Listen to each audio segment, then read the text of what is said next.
Welcome back, Deadites and Ghost Beaters, and if you're new to the channel, I am Oldhead Gaming, and if you've been around a while and seen me well before Evil Dead dropped, or even right near the drop of Evil Dead, you probably noticed that there was a lot of my favorite type of video to make for the game, and that is pure speculation. Something we can talk about, the big dreams of being a content creator and doing videos on stuff that could possibly happen, and it's one of my favorite things to talk about. And obviously when you're in the middle of a season pass, you can't really focus on the future as much as I could when we were in pre-relaunch. And now we're back in a situation where Season Pass 1 has run its course, and we absolutely have no idea what's coming up. And there's 3 questions that need to be answered about that. And was probably not the one question you thought, because I've talked about what I think we could see in Season Pass 2, and I've talked about some other things already since the end of Season Pass 1, but these 3 questions just keep standing out in my brain. And I didn't put them in any particular order, but it made sense to me in my mind, at least, of what I need to ask. And that's going to start with question 1. I think this is pretty simple. It's what are we looking at price-wise? Now, when Evil Dead the game dropped, we had a couple of options for how we wanted to purchase the Season Pass. We could have got the Deluxe Edition, where we basically tacked on $20 to the base game, and we got the full Season Pass. It was an absolutely great deal. Regardless of how you feel about the quality of Season 1, the quantity was definitely there, with 3 characters, all survivors, and as well 15 skins and, you know, a Screamer. Like, I don't know anyone who cares about the Screamers, but it was there. And then, of course, you had the option to just go buy the whole thing for $30. Wasn't bad deal, still kind of pretty solid. And then you could buy anything a la carte, and they range from anywhere from, I think the cheapest was like $5.99 for just Season 1 skin pack. That was the original skins for Evil Dead 1 and 2, all the way up to, I think, $10 for the 2013 update. So there kind of was varying prices, but basically when you added it all up, you still saved money if you did the $30 version. So basically what happened is you have these options because this is the season we're dealing with. This is the system we're dealing with. They seem very committed to the Season Pass. I don't know why. I can only presume it's due to the size of their team. We've heard rumors that the team is relatively small, and if that's what's the system they have to use to get out content, well then so be it. I'm not going to judge Saber for how they handle it, and let's be honest, no one wants crunch. Crunch is bad. We don't want people missing the holidays so they can get you out a little bit content a little bit faster. So we're going to just go with they're not doing the truest version of a live service game, even though at its heart Evil Dead the game is absolutely a live service game, but there's no constant revenue stream other than the Season Pass, so they're gonna have to get to it. And that leads to question 2. They're gonna have to get to explaining it, and that leads to question 2. And question 2 is, how long will they go without communication?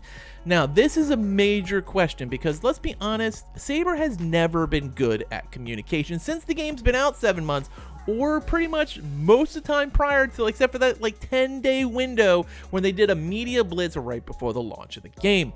Now, Saber has been pretty terrible and tight-lipped from the get-go, and it's made it really hard to look forward to stuff because they keep it so close to the vest. Hell, even when they dropped the Prestige system, it was basically, it's coming in a couple of days. And this is kind of the approach they use. They tweet something out, and then a few days later, voila, we have it. Now, granted, it doesn't leave a very large window for you to feel like it's not coming, so that's a really good approach for setting expectations, but for looking at the future and making the player base be excited, it's a terrible system. So there's pros and cons, and I can see why they do what they do. But here's the thing we have to worry about. So, one of the things that happens when you don't have an active Season Pass, and that is the only source of content we receive, is people worry about the state of the game. Now, they did a great thing by having the game as the Epic Game of the Week. People could just go on PC, buy the game for free, and keep it forever. And you saw a huge influx of new players. And now that we're past the week, you're seeing a lot of those players have gone. And there's a reason for that. 1, it wasn't for them. 2, they liked it, but a lot of the players were bullying because they were new and easy to kill for one specific reason. They dropped the Prestige system on the exact same day that they dropped it on Epic Games Game of the Week. People who had maybe even millions of spirit points were now ready to grind all their characters to Prestige 5. So stomping on some newbies for some easy points was a no-brainer for them. especially with the fact that they dropped on the same day that they were doubling the points for matches and giving an additional 30% for leveling. So they set up a better leveling system for brand new players, which was a really good idea, which also coincided with the older players getting a better system for the prestige system, except they dropped them the exact same time, so we stomped all the new players. Now if you saw me streaming it, made it very easy on the newer players and really didn't play the game until I got to the book, but I'm not sure everyone else I did, and I heard a lot of people in the Reddit did not feel that a lot of them did, so I'm not going to blame the player base for forcing people out, but what I'm saying is you now have a situation where communication needs to be essential, and you kind of need to give us an idea of when we can expect some information on Season 2. So, you got to think about it this way. The Season Pass concluded on October 27th with the Hail to the King update. Now, we did get the Prestige system on November 14th, which is not part of the Season Pass. It's just kind of a quality of life update. But we have nothing else coming at this point that we know. We don't know if they're going to participate in Christmas event. Will they do something outside of the Season Pass? They haven't done that before, but it is a possibility. And they did a great job really invigorating how we all felt about Halloween, which was an important month. They were a high swing. They hit the Halloween update, got us a new character, the blacksmith. They introduced a prestige system. They had a lot of stuff going for. They were free on Epic Games to increase their player base, and then silence again. And this is one of the problems that they have. Now, the final question that plays into all of this is, what does the future look like? And the thing is, you have to look at this game as a asym. You have to look at it as an asym because that is what it is. At its core, it is a horror asym PvP game. But there has been other things they've really driven home to make it more palatable to other players. So, for example, one of the things that led the game being delayed was they wanted to include a single player component, and that was the mission system. And when the mission system dropped, they made it very important. 5 missions came out at launch. Like I said, one of the reasons they delayed the game back to May was so they could get this content out, and each one of those missions had a huge outcome. You got El Jefe Leader on Mission 1, you got the skin for El Jefe on Mission 2, Amanda Mission 3, Pablo Mission 4, and Arthur Mission 5. So you got 4 characters and an actual in-game skin from those 5 missions. They made it feel very important. Now, there was pushback because there was people like, I can't get these missions done, I don't have these characters. That sucks. And I understand it, and they could have approached it differently, but they didn't. So then Mission 6 came out, which was supposed to be on Ocelagos, which we found out later was completely scrapped, and maybe other missions were scrapped with it, but they dropped a mission for 2013, and the reward was 3 Screamers. Once again, no one cares about Screamers, but whatever, at least there was an actual reward with it. And then at Hail of the King, they dropped Mission 7, and there was no reward at all except for a Nobi tape. So that means they're kind of abandoning the system they built up as the big thing for people who don't like PvP. Choices they have then is they can turn that attention, if they're just kind of no longer caring about missions, to 2 things. One, a game mode. A lot of people want different types of game modes. The only thing they've had is their walkabout with exploration mode. That gives a chance for other people to play different types of games that don't necessarily enjoy asym. So, if you're not a person who enjoys horror asym PvP, you can go do like a horde mode, or you can just do a creative mode, whatever they're going to add. And that gives players an option to do something. And it gives an option, especially if there's spirit points attached to it. So, like, for example, if you have a horde mode and there's spirit points that are attached to it, people can still level their characters that they normally take into the normal core game, but do it on a side mission, do it with their friends, do a PvE version of Evil Dead the game, and it gives them something else to do. That is one option. The other option, which makes complete sense if you want to focus on the core game itself, is to do some maps. Let's be honest, this game has been out 7 months. 7 months, we're going into the 8th, and we have not received a single map for the game yet since it launched. Now you're going to say, Old Head, wait a second. During the AOD update, we received Castle Kandar, and yes we did. And no, that is not new content, because that was supposed to be Evil Ash's map for launch, and they didn't want to push the game a 5th time, so they dropped it as part of the first big update. So that was actually launch content that just was late. So I don't count it as a new map, but even though it was a new map to us, because for the first few months we just played on the big 2. So now there's 3 maps, and we don't have any idea when a 4th one is coming, and we need maps desperately, because one of the things about horror ASIMs is you can change the character you play, you can change the killer that's chasing you, but you need to change the scenery to make it feel different. And right now, we can't do that, and the map rotation is really weird anyway.